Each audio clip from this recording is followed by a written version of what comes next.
That's on record too. This is on, and it's you look it up, and he did depraved sexual things and all this. And I don't oh, how interesting! When you look, but it's not interesting. It's not interesting at all. The man spent the better part of a year in Mexico trying to remove his image from a mirror. Okay, he literally is a Satanist. He worshipped the dark arts and the forces that are there and can be tapped if you wish to go there. That's the truth. That's the truth. That's why there's success, and success always ends up having some sort of misfortune.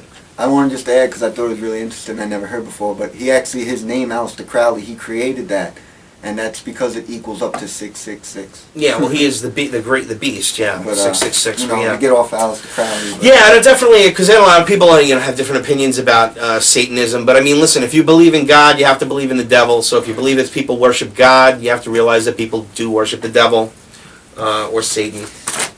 Oh, I got a phone call. Let's see if this is somebody pertinent here. Hello. Howard. Hey, who's this? Jim? Jim, what's going on? This is Jim from We Are Change. You're on the air, Jim. Oh, you got me on here? Yep. I missed the call. Sorry about that, buddy.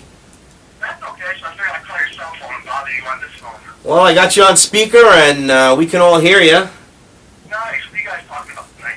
Well, right now we're just going over some news, actually, but moving into the Club of Rome and the Committee of 300 as we move along, and just went over the fact that Chavez is a little freaked out because he thinks all these people are getting cancer, and he thinks there's a plot to get him, and he might be right.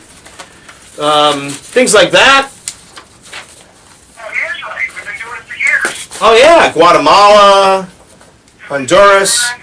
Sure. We're freaking, used as guinea pigs. Oh, yeah. And actually, not even this every military soldier working right now is getting used. Unfortunately, that's true. They shoot them up with all sorts of stuff. But I guess, you must be a conspiracy theorist to think that they would put something in your body like a vaccine that would hurt you. I love it. Yeah, I know. They love it, too, especially like Dr. Hillerman. He said, oh, yeah, we put a little SV40 simian virus, give some cancer to 100 million people. It's loving behavior. Then they laugh about it. Ha, ha, ha. They laugh about it. It gives them cancer. We could win the Cold War because they would have too many tumors to fight us. Yes. Evil tyranny there, Jim. Evil tyranny. Hey, did you know that the TSA is now confiscating cupcakes and candy, but they're letting people go through the checkpoints with swords? Yeah, Steve Watson reported about that. That's right.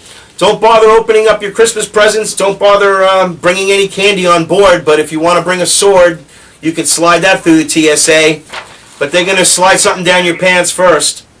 The TSA has nothing to do about terrorists. They're only there to condition American people to be able to live under a police state. Absolutely, it is a programming method. It is a conditioning method for enslavement, further enslavement. For the FEMA camps. For the FEMA camps, that's right. Yeah, I'm not trying to sit here and point fingers at certain people, but, don't get me wrong, I'm pretty sure there are some noble people that joined the TSA. But if you look at some of these people these people are like really dirty, grimy, gringy, ugly-looking people. And I'm not saying that you have to be beautiful to have a job. I'm just saying that their appearance doesn't seem like it was someone I would hire.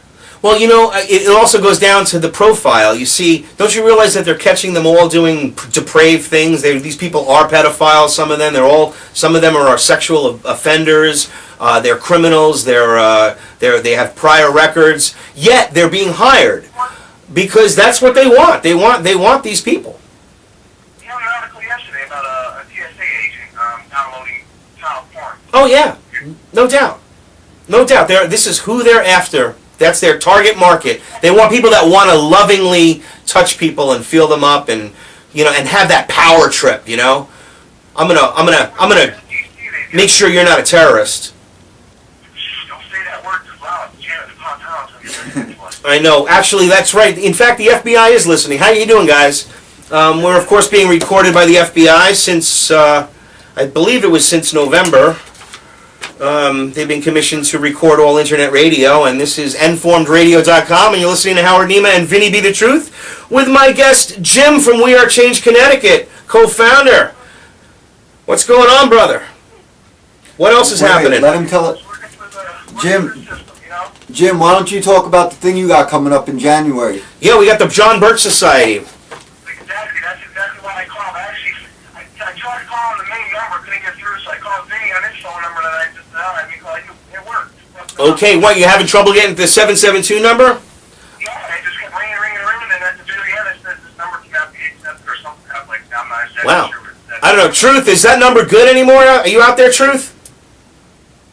Truth War? Well, I don't know. We'll have to see if there might be a problem. I know we're going through a lot of changes here, man. They're upgrading the server system. We're going to be reaching much more people than we are reaching, and Truth War is going to be taken off on, as well as carrying our broadcast, but another whole segment, another station. We're having another station being put together to get the truth out, man. It's just, it's been amazing. What's going on in January now? Yeah, in January we have the John Birch Society is doing a Agenda 21. Right? We're doing the Agenda 21. We were invited to go to one of their events out in Covington a couple months ago, and when we went there, we actually were introduced to the John Birch Society, the Oath Keepers, and since I was there, we made sure we made a point to get a hold of the guys that were in charge, and we did. And I actually got a hold of them during December, and because I told them I wanted to do something in January, they said, just give me a call and we're doing whenever you're ready. So I gave him a call during December, and he actually said the 28th will be a good date, and I was like, that's a perfect date for me. So what it is the John Birch Society is really focusing on this Agenda 21. And well, they focus on a lot of things, right. Also, but they're really focusing on Agenda 21. And we invited him to come down to our library in Waterbury to hold an event heading to Agenda 21, which is sustainable development or sustainable communities. These beautiful words they come up with. Right, I'm going to be covering some of that a little bit later. I got information on that. This was all cooked up in the 1970s. And what I'm planning on doing is I'm going to actually give him a call this weekend. And I'd like to know if, I'm pretty sure you're open for it. Maybe next weekend, next Friday or Saturday, we can get him interviewed.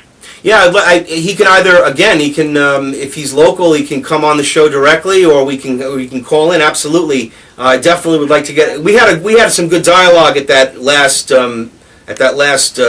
demonstration, which was great, where he was going over how they're going into these small towns like Beacon Falls, Connecticut, and trying to, literally land grab, and say you can't go here, you can't do that. You're gonna. It's just out of control. Out of control, Jim. I went to that one with Ron. Here in Waterbury. Yep. And we're actually, this weekend, I'm going to be sending out letters to the aldermen of Waterbury and the mayor of Waterbury. Good. And we're going to invite them. And I'm hoping maybe they'll come. And I got probably about 15 to 20 people I'm inviting. This is on the administration of Waterbury. Right. The mayor's he's a new mayor. If he wants to do something PC, he's going to have to step up to the plate. So he probably will attend. That's good. Yeah, that's what I'm hoping. I'm really hoping that, with this invitation to them, will, even if they don't agree with us or whatever, at least come down to see what we have to say to show our point of view. And I'm hoping that people show up. I really am. I'm hoping that, I love for regular people like me and you, like regular citizens to come, because they need to be informed, because they're the ones that don't know nothing. But I also want the elected officials to come, because they're the ones that are going to say yes and no to this stuff. Well, that's the whole thing. We can't let these this type of agendas moving forward. This is why Gibson guitars got raided, and they took all the wood from them, $1 million worth of wood, and because they bought the wood in India and then rendered it here, and the government literally said, well, why don't you go just have it manufactured in India and you wouldn't have any problems. So we got to stop this shit from happening. Sure, something like that. Yeah. On the 28th. Yeah, that's June 28th, everybody. June 28th this year, the John Birch Society and at the library. The Silas Bronson Library in Waterbury. 10:30 in the morning. Now, we have this facility till 2 in the afternoon. That doesn't necessarily mean we'll be there till 2, but we have the option to stay there till 2. So, if anybody likes to come to ask questions, you're more than welcome to bring any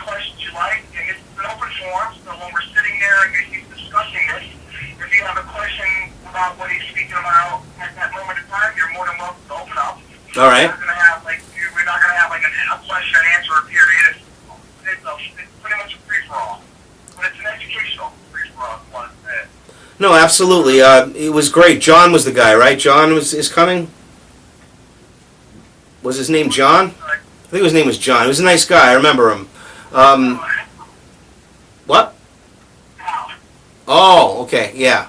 Yeah, he's coming down. There was another John. I think John was the Oath Keepers. He was from the Oath Keepers. That's right. Yeah, we had spoken a lot.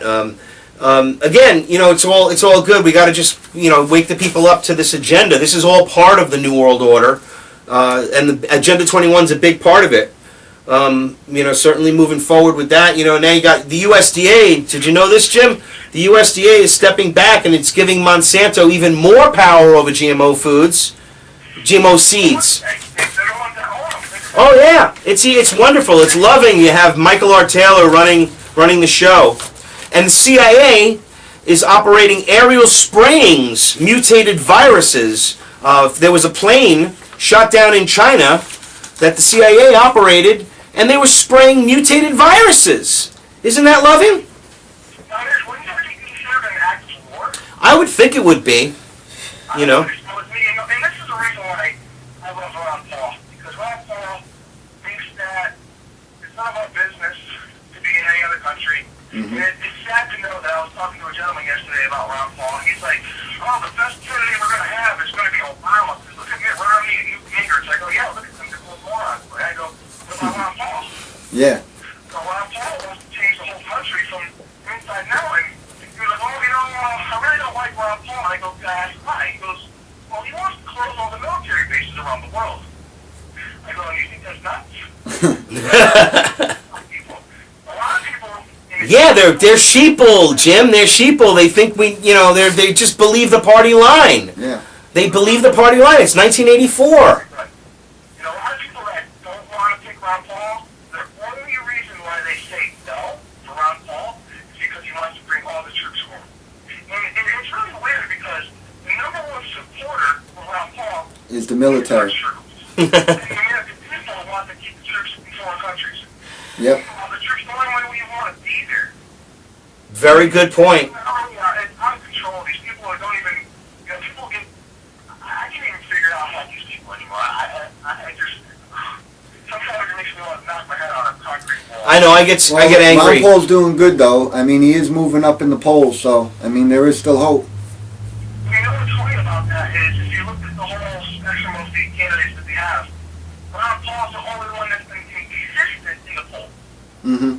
Except for Romney. The reason why Romney is he's their number one contender. They're going to try to... Well, they love him. The Yeah. globalists want him. You got the corporate whores doing everything they can to make him look good. Exactly. Because it's funny how these Republicans, they love Mitt Romney, but then they hate Obama's health care. Yeah, when Romney's the one who made the health care. Obama's health care. Yeah. Yeah. It's just crazy. It's madness. It's really madness. It's absolute madness. It's beautiful, though. I'm actually glad I woke up because, man, ignorant definitely is bliss, but sometimes you don't want to be ignorant because you never know what you're eating.